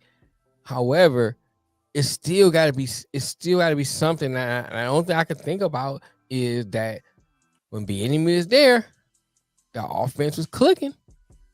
Now you got Nagy over there, and we remember Nagy in Chicago. Chicago looked boring offense. Boring, vanilla, just wasn't moving, wasn't doing anything, making bad decisions, and now it looked like he brought the monsters of the Midway to the city of fountains. That's what it looked like. Hey man, you said it. I'm just glad somebody outside the damn Chiefs Kingdom said it. So that don't make me look like I'm crazy for when I say it. You ain't got no stake in the Chiefs. You ain't. Right. So the fact that you saying it, hello, let's wake up. I mean, come on now. I mean, the fact of the matter is you can't sit here and continue. It's week 13. How the hell are you having the same problems from week 1 and week 13? You got 5 games left. When you gonna decide to fix it? Tighten up because now you're going to that playoff push. They got to play away eventually if they win the first round. If it seems like this, right. It's hard to do that before. Mahomes never played. Right. Never. It might be his first year. Let's see what happens. I don't like the chances because the way that y'all doing this year. Come on, man. It ain't looking so pretty right now. I'm call y'all the Raiders of the Midwest. Whoa! Don't do that. Don't go that far. Too far. Whoa, sir. Whoa. See, we was good. Everything was good, and then you didn't. No. You know. Yeah. No. Yeah. Put that disrespect a little bit back down. No. Right here, I'm gonna keep trying to push it. Yeah. I know you a habitual line crosser, but but push that line back down. It's gone too far now. All the games y'all watched on Sunday, what was the most surprising game? The Lions Saints game. Okay. Go ahead. So first of all, I'm at work. I'm chilling. Mm-hmm. Game start. I'm like, cool. Game start. I'm gonna check a little bit. Right. 10 minutes go by. We're down 21-0. What's going on?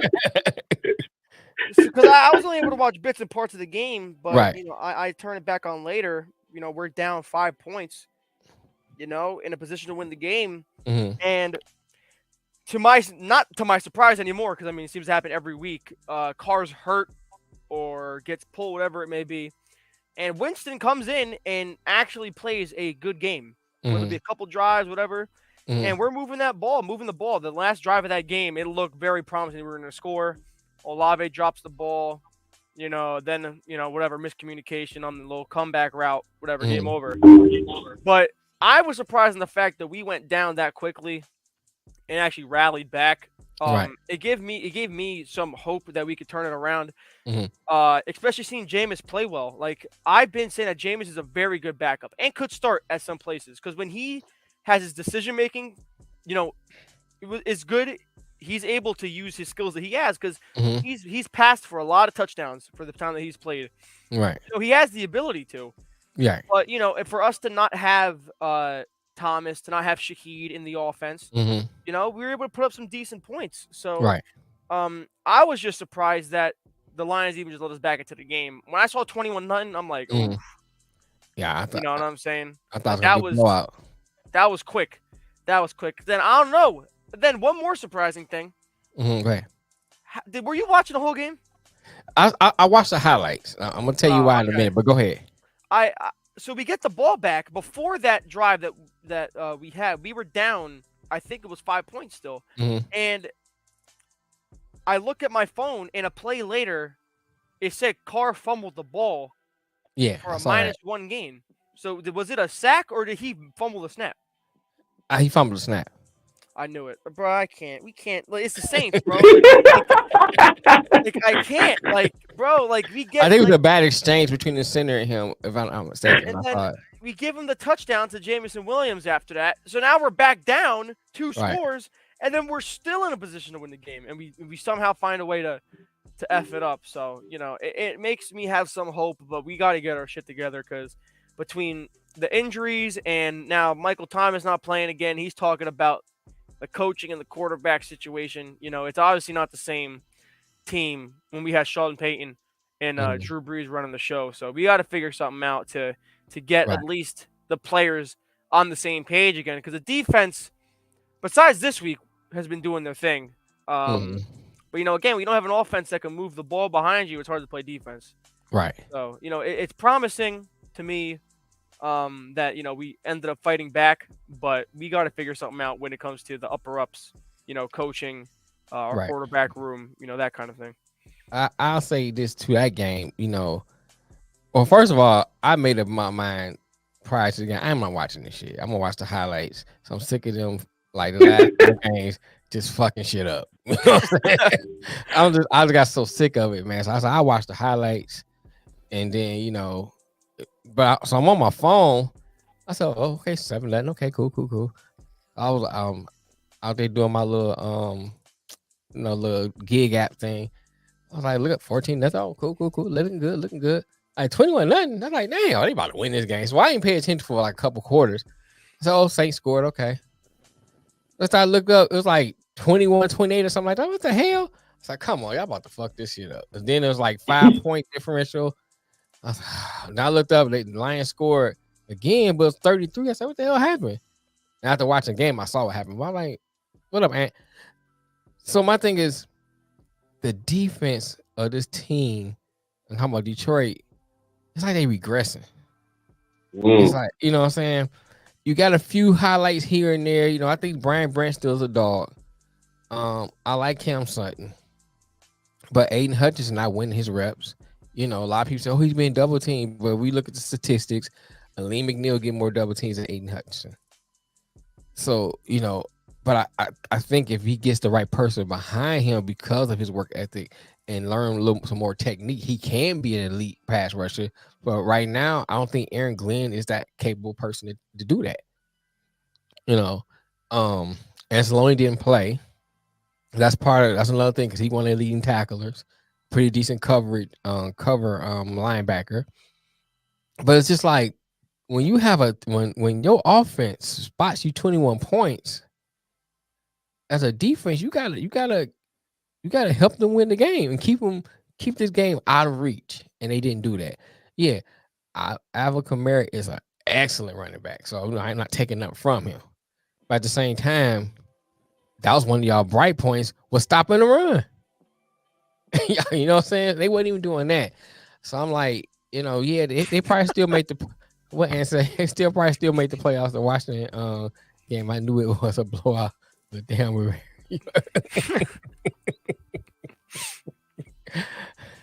so yeah, I just think they need to do something about the defense, man. I'm not worried about the offense as much as I am about the defense because they got so many playmakers on offense that they can figure it out as long as Jared Goff can stay upright. Yeah, and I was mad, man. Hey, and out of pocket, bro. He said, "Are you there for the health benefit?" Yeah.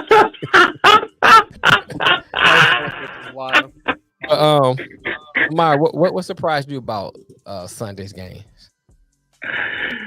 Well, nothing surprised me about the Washington Miami. I guess that was ridiculous. I guess I'm just more surprised that they actually went man coverage with Tyreek Hill with no safety help. I'm actually surprised that they did that dumb shit. So nothing surprised me. But they must be trying to catch Chicago for the #1 pick. Now, me and AR were talking about this Thursday, and we messaged yesterday. I didn't see San Francisco beating the dog piss out of Philly like that. I didn't see that coming. See that. Yeah, AR did. And the only reason why I saw that it was because I thought that Philly would get smart and try to run the ball, control the clock, and keep that San Francisco offense off the field, and they did none of the sorts. First quarter, I was like, okay, well, Philly kind of controlling this game. They had like 124 yards, and San Francisco literally had like -2 or something like that. And they went 2 3 and outs. And I'm like, okay. So it looks like, we the heavyweight fight and Philly's throwing the first punches. That's what it seemed like. And I thought they had been like, something that had carried throughout the rest of the game. I did not see the beatdown that was going to happen next. I didn't see it coming like that. They absolutely come on, Ant. Especially Debo. Well, what'd you say, AR? I said they drafted Georgia's whole team, so I mean, I guess it's not that bad of an analogy. That's wild. I'm like, come on, like, damn. Hey, that was a straight episode of Friday, a clip of Friday, the movie, where Debo just came in and Debo did Debo shit. He bullied, he mobbed, bruh. He mobbed on that Philly defense, bro. Hey, I knew it was bad when the pregame they came in. The whole squad came in all black. They came in all black, and I knew it was about to be ugly when Chris McCaffrey was looking like Tommy Egan off of Power in his all black. I'm like, oh shit. I'm like, oh, it's really about to get ugly. And then Debo had the black Air Force Ones. I'm like, oh, it's about to get ugly. They sent it into the Bleacher Report betting page on there, and they texted the person. They were like, "Oh no, Debo got the black Air Forces on, bro. He put down money on him to score 3 touchdowns, bro. He hit like crazy. I forgot what he did. I saw that. I'm like, bro, some people just pick the funniest things and just they run with it. But bro, yeah, Debo went crazy, and he backed up all that talk because he was the one doing the most. So it was good to see him put on a show because he went crazy. He went crazy. Hey, AR, remember the clip that we played that we were talking about? What he said? He said, "All right, we'll see you on Sunday." He said, "We'll see." Yeah. He said, "We'll see you Sunday." And when he said that, and me and AR talked about it on Thursday. When you hear a player talk like that, he's ready to go right now. Yeah, he's ready. He been ready to go. And Lord, man, bruh. Who's number 2 on San Francisco? Lenore or something like that. Yeah. He dropped the wood on DeAndre Swift. Oh my goodness, dude! Yo, we were sitting there. It was me and my girlfriend. It was my brother, his girlfriend, and my sister, her friends that came over. We're doing cookie decorating. My mom's sitting there talking, whatever. TV screen, not paying attention. That damn Lamar. We were like, oh shit! And then everyone was like, what happened? And then the replay came on, and everyone was just like, damn! Even like my sister and her friends were like, dick, bro. And we don't see hits like that no more. So when you see a good, perfectly clean hit, didn't lead with the head, he wasn't defenseless and all that, it's fun to watch because that was a great hit. And that was just the tone. That was the tone. Like that's how they were playing the whole game. They were playing physical. Brought it to him. I will say this, because I was talking to somebody about this today. It was bound to happen. If you look at some of Philly's games, they were skating by a lot of these games. There's a lot of games they should have lost, and they skated by one of these games, but they're leaving points on the board. There was like 3 and outs. There was like a lot of little things. They wasn't looking like a powerful offense. Then on the other side of the ball, when they ran away from Jordan Davis, it was like wide open holes. Where's you know what I'm saying? Where's the rest of your defense? Where's this defense that at the beginning of the year, when we saw the draft and what they already had, everybody thought this was the 2000 Ravens. Oh man, you see where they drafted and what they already have? They're gonna have a great defense. I haven't seen no dominant defense, a good defense here, but they haven't been dominant, not like they've been touted to be. So this was bound to happen. And to Anthony's point about them beating the Cowboys, motherfucker, it's the Cowboys. I am not worried about it. It's the Cowboys. Oh no, man. I think it's the end of the season. It's the Cowboys. I don't know. It'd be a good game. I don't know. I think the Cowboys are they're looking a little different because I feel like Cowboys team last year loses that game to the Seahawks somehow. Mm-hmm. Like that was an impressive win. I agree with that.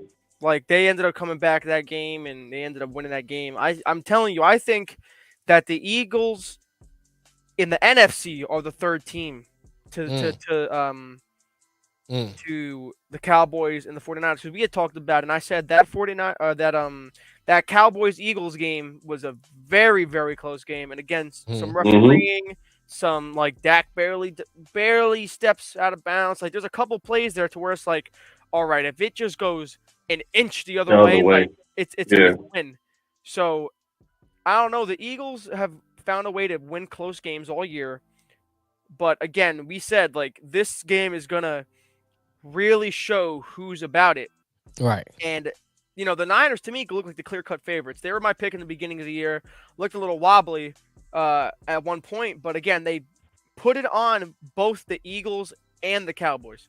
Mm-hmm. Like put it on both of them. Like it wasn't close. So it shows that when the Niners need to play the best teams, they're playing their best. So they're scary. Right. I would not want to play them at all. I don't care what team you are. I would not want to play the Niners. That defense with Chase Young looking different.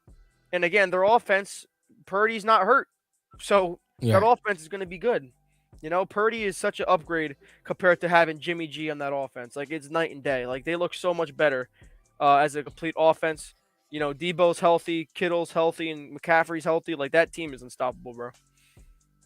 All right. Okay. I can't say them to that. Yeah. So, go ahead. Hey, real quick. To AR's point about the Cowboys, I hear what you're saying, but I'm still waiting for the other shoe to drop. But I will say this: going into their game with Philly this week, I would lean towards the Cowboys off gate, and I know I'm about to shock a lot of people, and a lot of people may not agree with me. And we got to put Dak Prescott in the MVP conversation. He needs to be at least in the conversation. I'm not saying he's gonna win it, but he's in the conversation. He's in the MVP conversation. They go to the NFC Championship, win or lose. I say he should get it. Damn, how much more you need? I just told you need more. Now. Damn, man. You need that much more? I'm just saying, my man Dak Prescott, look at the numbers, man. He's playing some damn good football. The best player on that team is Michael Parsons. Yeah. You move Michael Parsons, they losing a lot of them games. CD as well. Yeah. Hey, CD Lamb balling, dog. Yeah, he balling. CD Lamb is balling, dog. Crazy good. If I was a team, I'd be putting Nancy Kerrigan on her. Real. Real. So it's how your heart moves. Like a hard move. You're like, ooh, my leg. For real. You ain't shit, bro. This I know. Damn, you ain't shit. I wanted Nick on the show for this one. What's up with these Jets, man? Oh my god, man! Hey, come on, bro. They put on baseball numbers, man. Turn the show off. Cut it. Yeah, yeah. It ain't even no point to look, man. They are putting up baseball numbers. I thought what? They want to go to Zach Wilson this week. You heard this? They want to go back to Zach Wilson this week.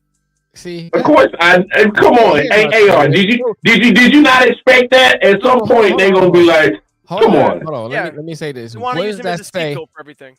What does that say to you about Robert Saleh? That everybody was touting him as such a good coach, and he is flip flopping back and forth with these quarterbacks. He's overrated as a head coach. I said that. He's overrated.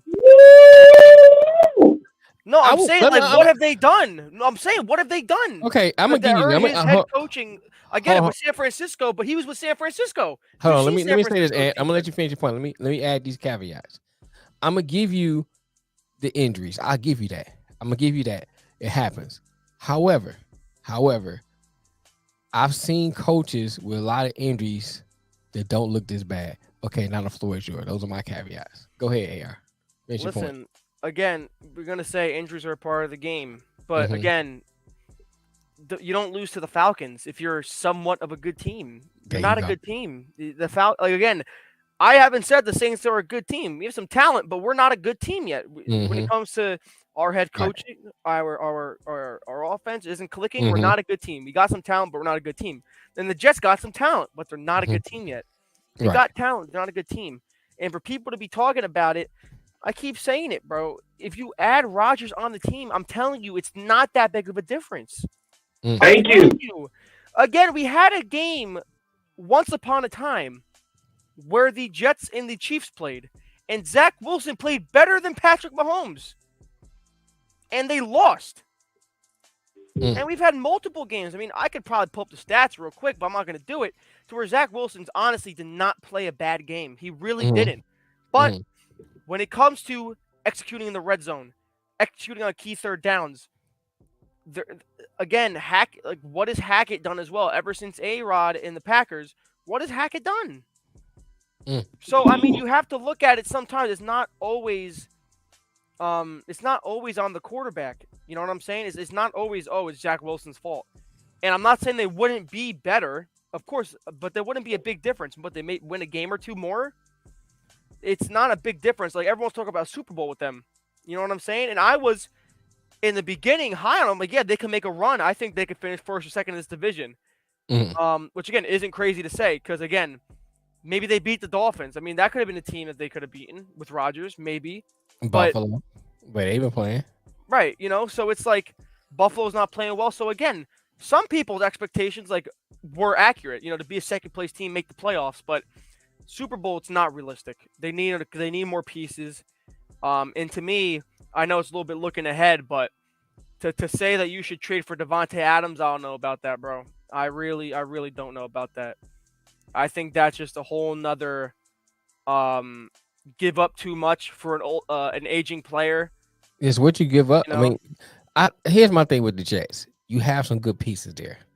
If you go pull off the Adams move, what do you give up for that? And then you lose some of the key players you have, young players you have, possibly, or an opportunity to build from the draft to get Devontae Adams, where you don't need a Devontae Adams when you got Devontae Adams and Garrett.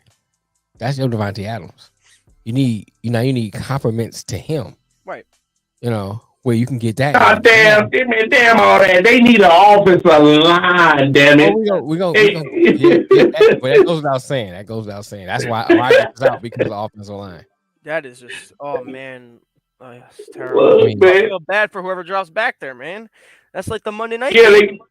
They're getting killed. The Monday night game against the Bears and the Vikings. I mean, they could hit their back foot without getting hit.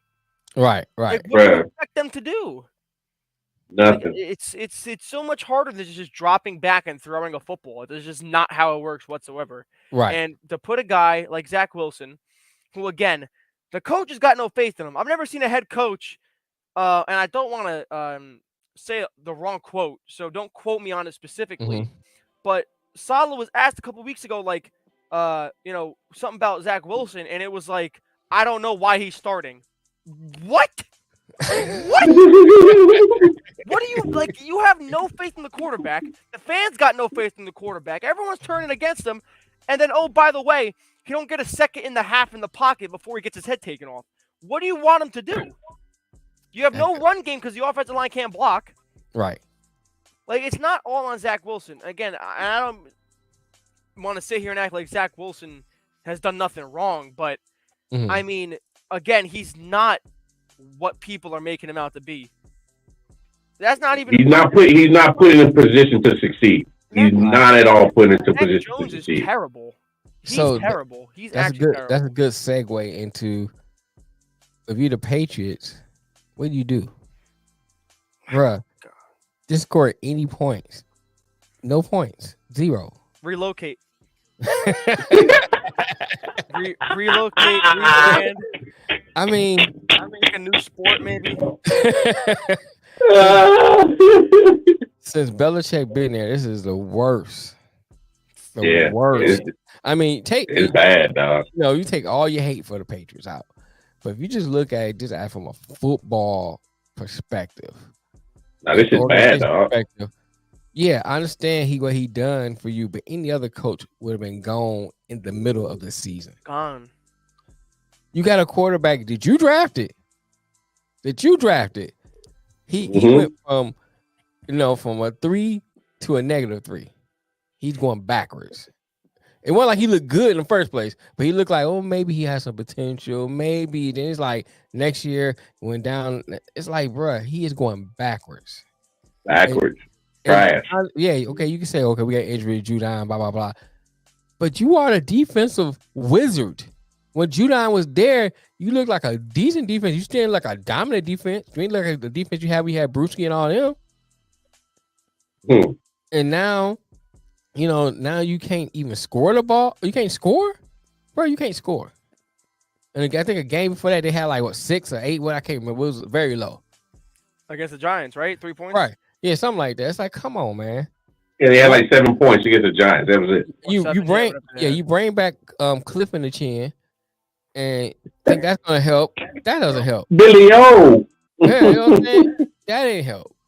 It's like you did everything you can. My man said Cliff in the chin. To me, Belichick has to go. He has to go. I'm sorry. You know what I'm saying? 10 championship, cool, but you don't have Brady. I mean, you there's no argument no more to me. Before you can say, okay, yeah, first year, maybe Brady won, whatever. It's like 3-4 years removed. You still ain't you going backwards. Yeah, but what's crazy is how they were good. Right. Like they got blown out by the Bills in the playoff game, but again, you could just chalk that up to just having a bad game, playing against the Bills with that weather, but. Ever since that game, it's been just downhill. But again, it's not even like their roster moves have been good. Like, what have they done to improve? Yeah, he picked. Belichick's the GM, is he not? Yeah, he's the GM. He is. Like you draft your first draft, you pick somebody out of Chattanooga State, a guard. Chattanooga State. That's a project. You picked him in the 5th round, 7th round. You don't pick him that's your first pick. Listen, I want Bill Belichick to stay in the league because then a guy like me has a chance one day. You know what I'm saying? Can't move that fast. Hey, look, I saw this guy at Montclair State. They're like, Bill, where the fuck is Montclair State? Don't worry about it. Funny. Hey, AR funny, dog. What? He's 6'4". He runs a 4.4. No. He's like barely 6 foot. He's white. You know what I'm saying? He catches a good. Hey, AR funny, dog. He's our new Julian Edelman. Hey, that was good, dog. Hey, that was good, dog. He's like, nah, I need him in the league. I got a chance to make it. Exactly. He's like, shit.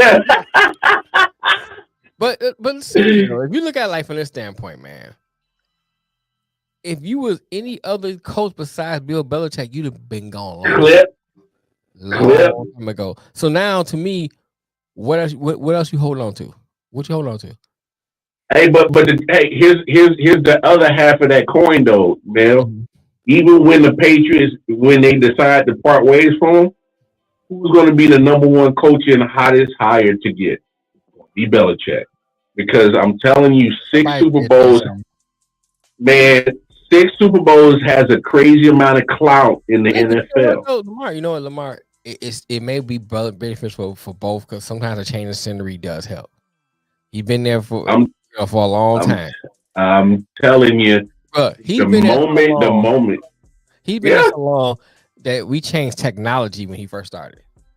You go back and you look at the old film. You look at now, technology changed. You know what I'm saying? Yeah. That's how long he's been there. He's been there for a long time. Man. He's been bro. I don't think I was on the earth yet. Right? You know what I'm saying? Like, do you know who Drew Bledsoe is? You know what I'm saying? You know what I'm saying? Drew Bledsoe was there when he was there. You know what I'm saying? Crazy. Yo, that's wild. Anthony said, I don't even think I was on the earth yet. Coaches, it's not even in the league. That don't coach no more. Was coaching when he first got there. You know what I'm saying? Like Lamar said, though, you got 6 rings in the NFL. That's he will have That's clout. He doesn't want to coach no more. Yeah, That's clout, bro. I agree. I think maybe it's beneficial for both sides, man. You know, a change of scenery for Belichick might help, and just a change of just a whole different organization. I mean, a whole different way of doing things, offense, everything may change and benefit. You know, you got to get rid of Mac Jones. Oh, that's number one. You got to get rid of him. And there's guys coming in this class for free agency. Not to mean to cut you off, but there's a lot of good quarterbacks that could, or compared to him at least, that would give you a chance at least. Right, I agree. I mean, Jameson Winston. Take him from New Orleans. I know it's your team, but listen, I don't blame him. I think he'd be a whole lot better than Mac Jones. Whole lot better. Yeah. You know, bruh. And you can right now, all three of us got a better chance to actually do better with the Patriots than Mac Jones. I mean, at least I know I'm exaggerating. A little bit more athletic than I'm. Bro is Tom Brady athleticism, but then he lacks everything Tom Brady had. It's just like a guy who sits there and can't move in the pocket. It's ridiculous, man. It's ridiculous. All right, we got 5 more minutes though, so before we close off out of here, each one of y'all, what was the best thing you saw out of football this week? C.J. Stroud and the Texans getting back on the winning side of things. C.J. Stroud, man, I don't know how he continues to do it as a rookie. And the Texans, who expected them to have 6-7 wins right now? Nobody. Not me. Not me. Nobody. And he continues to get better and better each week. They were in a dogfight last week against the Jacksonville Jaguars. Could have won that game. Had a couple of little mishaps at the end of the game. But they took care of business against a hot Denver Broncos team. Came in on a 5-game winning streak. Cooled them off real quick. Right. I'm very, very thoroughly impressed with DeMeco Ryans and his coaching job as a rookie head coach. I mean, he's got them boys playing football, man. He's been running for coach of the year. He should be. He should be. And guess what? C.J. Stroud, not only is he in conversation for rookie of the year, I will also put him in the MVP conversation too. Mm-hmm. That's how well he's playing. I won't argue with that. What about you, yeah. I'm going to give one for each, for football, for college, and NFL. For NFL, I'm going to actually say the Rams with a big win. Yes. Mar said it. Mar said it. But, a big win there to get to 500 in a division now where the Seahawks seem to be slipping a little bit. You know what I'm saying? They're now same record, but the Rams have the head-to-head with them, so they're now second in the division. For them to get back on track, Williams has just shot onto the scene. He's been playing great. So, the Rams are looking like they could really make a playoff run here for that 7th or 6th spot into playoffs. And then for college, I would say the best thing that came out of college football was Florida State winning the ACC championship. I really did like seeing them win that. Even though they didn't make it to the playoffs, I think to cap off their season, to win that, have Travis be there, and I saw him on the field because I was watching that work. Right. To just have that experience of being a champion, I thought that was great because again, like we said, everyone wrote them off. So to me, that was great. And then one more thing, Liberty going 13-0 for the first time in school history was very good. So those would be my best moments this week from football. I say mine is just based on straight entertainment purposes was Montana State versus North Dakota State. That game was good. Just straight. If you just wanted to see an entertaining game and you have no dog in the fight, that was a great game. Great game. Back and forth. Like I said, entertainment. I enjoy it. And I tell everybody, those are kind of college games I like to watch. Like New Mexico State, play teams that nobody really gives a lot of credit to or get a lot of shine. Those would be some good games. Nevada, University of Nevada always have a pretty decent team. I watch them a lot. I mean, that's what what's the name came from too. I can't think of his name. Afro. Kaepernick. Yeah, thank you. Yeah, Kaepernick came from there. So it's like those to me are great college games. If you want to see a good entertaining game, watch those, those I call them the eyeball games, the ones that be on 11 o'clock at night on a Saturday, midnight on a Saturday while you kind of wake up and the game be on, you be like, oh shoot, this kind of like when you woke up to George Lopez. Yeah, right. Yeah.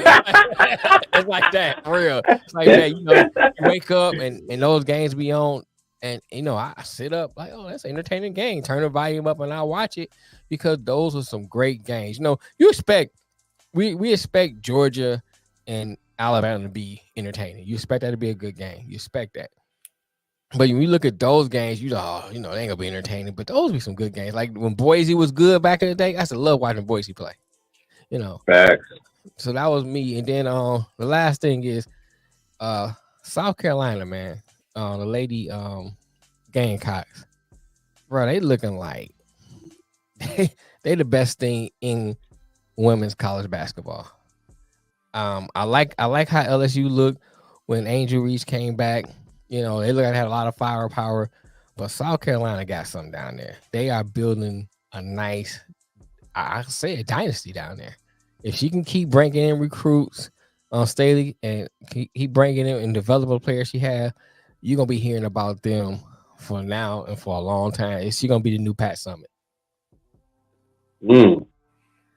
All right, fellas. Go ahead. You about to say something? No, I'm saying that's a crazy stamp of approval over there. Woo! Hey, man, you ain't far off. I think that oh man, that what's her name? What's the chick name again? You talking about Malaysia? Fuwali? Yeah, Fuwali. Man, yeah. I turned on to watch her play. I ain't gonna lie. She nice. Something she thought. I mean, like the way she passed, the way she handles the ball. Now I see some things she has to work on, but she's a freshman. She's a rookie. You know what I'm saying? Yeah. Give her another year or two under her belt. She'll be like Reese. Her NIL gonna go through the motherfucking roof. I'm gonna be down. I'm about to go down to South Carolina and get on her now. If I got dressed like Joanna, man, because she might like women, I'm still about to get this bag. Get this bag, nigga. Hey, turn it off, bro. Nah, because you cutting up. Turn it off. Appreciate you, AR. Appreciate you, Nick. Got through the technical difficulties. Great show. And we're out. Turn it off. See y'all on Thursday.